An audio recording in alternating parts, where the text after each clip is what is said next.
What's going on, everybody? It's your boy Anxiety Offline, back again today for a quick video. In this one, I want to talk about my favorite ways to upgrade tech decks. Whether they are wood or plastic, we're going to talk about all my favorite ways to upgrade them, from the more simple ways to the more complicated ways and everything in between. Let's talk about all the ways to upgrade a cheap plastic toy into an awesome, professionally feeling fingerboard. And I'm your host, Anxiety Offline, so without further ado, let's get into it.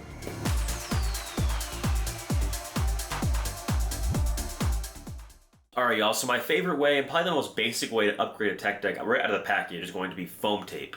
And there's a variety of foam tapes out there. You can use kind of whatever you think is the best, whatever, up to your preference. But upgrading that rough sandpaper to some like decent foam tape makes a huge difference in just the ride quality and just makes it a lot easier to do tricks, I think. Alright, so when it comes to bushings, there's a couple ways you can kind of go about this. It seems like a lot of the new tech decks come with a set of bushings that have like a washer and then a rubber one kind of between those. I kind of like playing around with those and messing around with taking out one washer or two washers and kind of seeing what fit I kind of like best as far as when it comes to looseness of the trucks. So I encourage you to do the same. And if you find that you like loose trucks, you want to take it a step further, I recommend just like taking both the washers off and trying that. And if you want to upgrade that, then go grab some upgraded bushings like from me or just from any bushing company out there, and you'll definitely feel a difference when you put those on. Thankfully, tech decks don't come with plastic bushings anymore, at least as far as I've seen, because those are like totally useless as far as I'm concerned. But definitely mess around with removing a washer off the stock ones or removing both. And if you like the looseness, try out some aftermarket bushings as well. Now, don't throw away those washers they've been giving us on the trucks lately.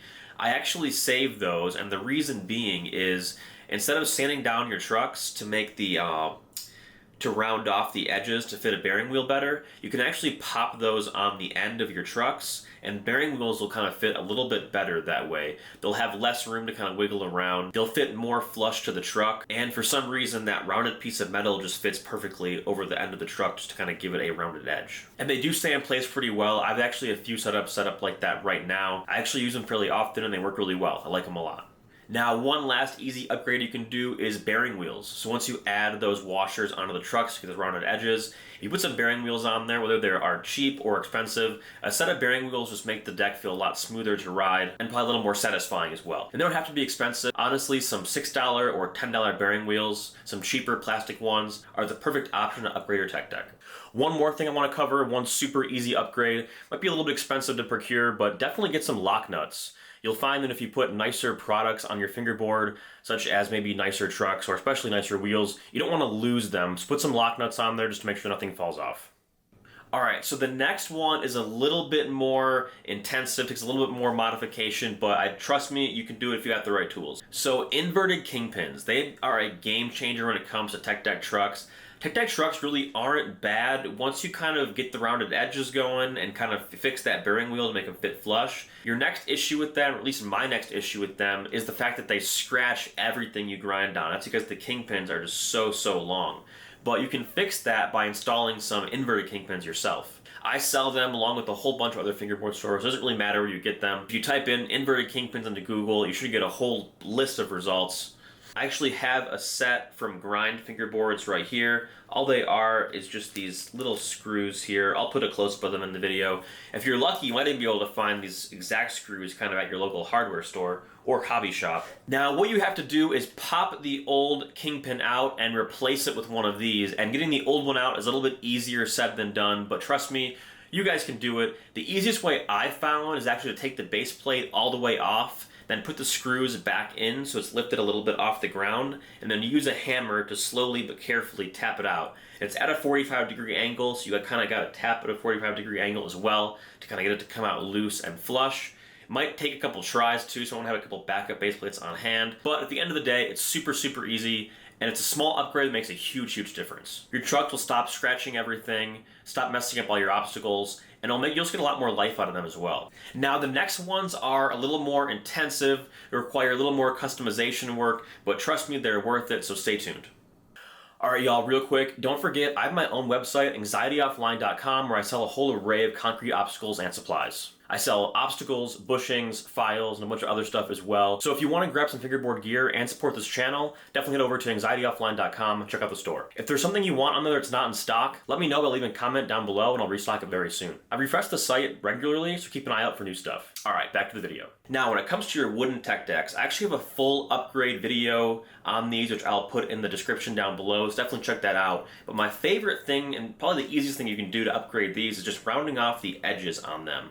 So when you get them, they are pretty squared off. They don't really round off the edges at all in the factory for these.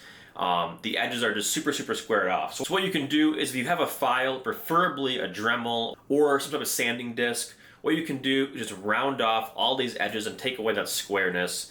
It makes the deck look a lot better, makes it function a little bit better. I think it's more for aesthetics, but that's a small thing you can do to reshape the wooden ones. Now going further than that, you can also reshape them fully. I kind of took this one down to a 32 from where it was. You got to do it kind of carefully, go slow. You don't want to take off more on one side than the other, obviously, but you can definitely reshape these, round off the edges, make them into I guess you could even go 29 if you want. You just kind of got to have the right template, the right board to trace. So that's an upgrade you can do to the wooden decks.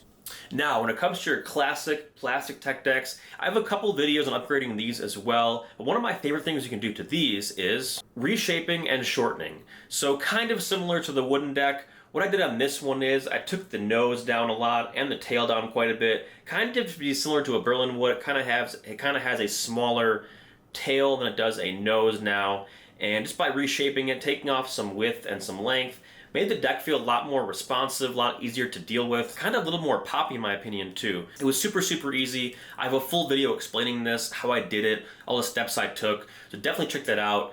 It took this cheap $3 tech deck from feeling like a toy into feeling like a professional fingerboard. So I definitely recommend all people into the hobby definitely try that out. It's just super fun. Kind of adds a whole level of customization to this, to this deck right here, and made it a lot more special to me as well. So definitely try that out. Reshaping and shortening. Now, if you want to go even further than that, one other thing you can do to really change up how these decks feel and really make it feel more custom to you, especially if you kind of know what you're into as far as fingerboards go, whether they want to be high kicks, low kicks, things like that, and that is bending the kicks. So what you can do is take this thing down all the way to just the deck and take a little bit of heat to it. I have a video explaining this again. Like I said, check it out. I'll link everything down below. But you can apply a little bit of heat to the nose and the tail, and then appropriately bend it to your preference. And I do like a little bit of a higher nose than a tail. And tech decks don't come like that. They come pretty symmetrical. So I took this one and I raised that nose a couple degrees, maybe 5 degrees or so. Not very much, very slight. But by doing that, it made this deck just feel totally different, total game changer for this plastic toy. Made it feel like a pro fingerboard now. It was a super fun experiment, definitely very worthwhile. I definitely went through a couple mess ups in the process, so don't start this. If you want to try that, I don't recommend using your favorite one to start off. Definitely grab one you have a couple doubles off the wall and use that one to try it out first to kind of get your technique locked down, and then do it on your favorite one so you don't mess anything up or, God forbid, ruin your favorite fingerboard. That's the worst. Alright y'all, and that brings us to the end of another video. Thank you so much for watching, I really do appreciate it. If you learned something, please leave a like, a comment on this video. I always love hearing from y'all. And every like, comment, subscribe you guys leave helps with this channel a lot. I really do appreciate it.